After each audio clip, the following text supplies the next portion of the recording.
I wanted to change my life and do something, better. And I always knew how to fight, so I wanted to pursue boxing.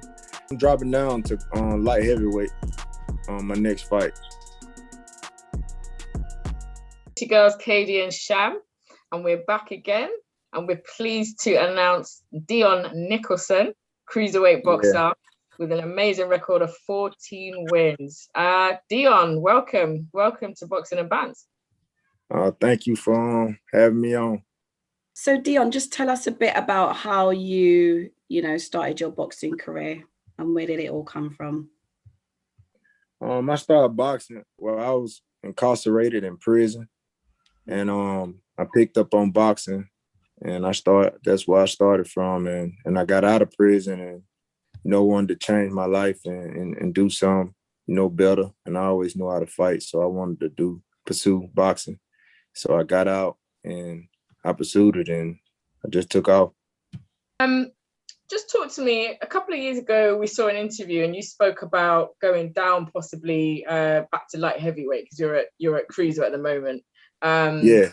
I know your last fight was still at cruiser. So is that still the plan, or are you happy? Yes.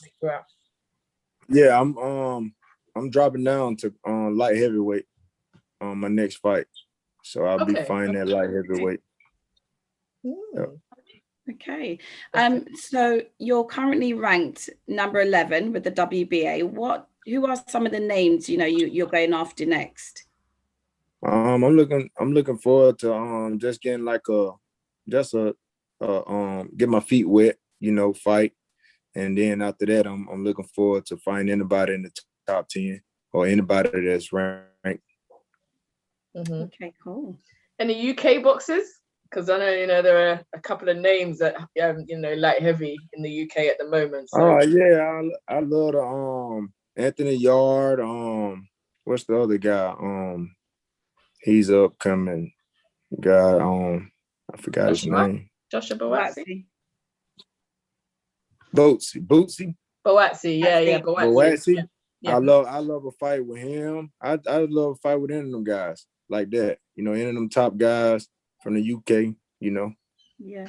I love to fight them. You had your first loss in April to Efe Ochi. Any lessons learned from that loss? I learned a lot. Coming from my career, I never been knocked down. I learned a lot that fight. I never been knocked down. It was a lot. It's a lot that I could say, with that fight. But I don't make no excuses, and I just take it and we're gonna build. That's it. It's a learning lesson. As long as that's the main point, isn't it? I guess as long as you kind of you relook at the fight and you kind of work out where it could have been different and just bring it into your next fight. Yeah, I wasn't in a good mental. I wasn't in a good mental state. My mental, I was in great shape, but my mental wasn't right. Okay. Things outside of the ring. Mm-hmm. Yeah, during my training camp, my auntie died from COVID. And I wasn't even able to attend her funeral. Oh, so sorry to do that. It's okay. And also my son, my 4-year-old son, he was just diagnosed with autism during my camp. So it was just a lot weighed on me. And my mind wasn't really in boxing. Yeah, it's a lot for one person to take on, Yeah. So it is a lot. So we've gone back and looked at some of your fights, and I can see that you're quite a heavy puncher, DEON. So 13 out of your 14 fights, 13 by knockout. So is that always the aim with you? Are you always going in with the plan to knock them out?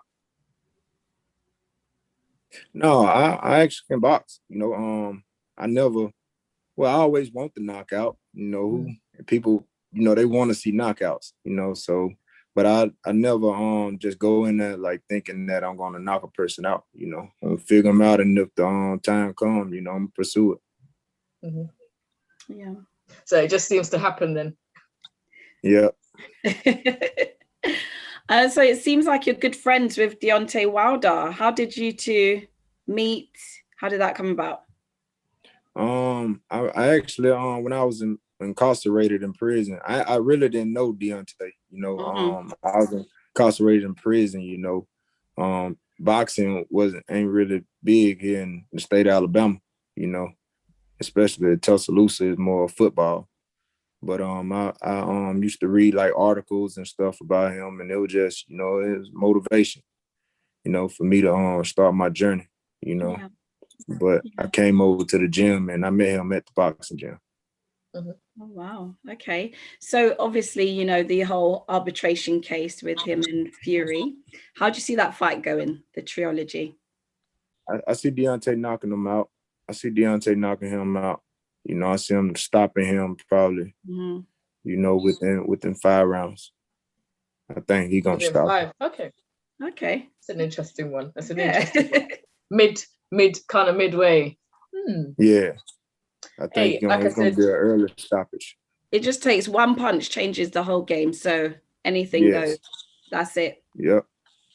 You mentioned, just to piggyback off that one as well, you mentioned Tuscaloosa, where you grew up. What is that like as a town? Yeah. It's pretty laid back, you know, bit like a college town for real. Okay. You know, it's more like a college town. Big on football here, football and like sports like that, but boxing and things of that nature ain't really big here. You know, me and Deontay, you know, names you hear when you hear like boxing in Alabama. Okay. And look, Deon, it's been a pleasure having you on our show. Thank you so much for your time today. Best of luck for your future fights. Best of luck for your future fights. And just let everyone know where they can find you on social media. You can find me at Deon Equalizer on Facebook, Instagram, you know, on Twitter, account that I recently just got. So y'all can find me there. You know, follow me. You know, it's about to get ugly. My comeback. Love that. Deon, again, thank you so much for joining us and for coming on today. And thank y'all. Guys, we are KD and Sham at Boxing and Bantz. And don't forget to like, comment, share, and subscribe.